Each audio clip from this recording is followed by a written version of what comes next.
The gospel has 4 points. Point 1 is that God created everything perfect. In the beginning, the world was perfect, and there was no sin, there was no pain, there was no disease. But God gave us a choice. And he gave us free will to be able to obey him or to disobey him. And we told God to step off. We told God to back it up because we know better. And when he did that, sin and chaos entered the world. And soon everything was cursed. Not just ourselves, but the world was cursed with sickness and disease and natural disaster. And things were horrible, right?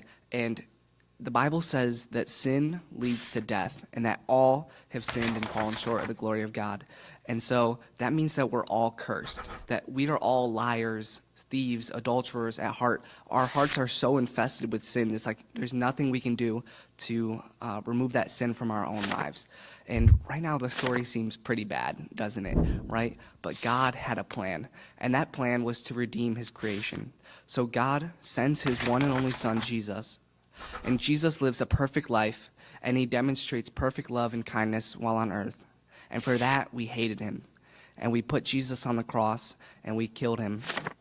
And the Bible said that this was all for a plan. For Jesus' death on the cross was a way for God to make us right with him. The punishment for sin is death. And instead, God poured that death and all of that fury and rage and anger out on Jesus, on his only son. And the Bible says that he who knew no sin became sin for us, that we might become the righteousness of God.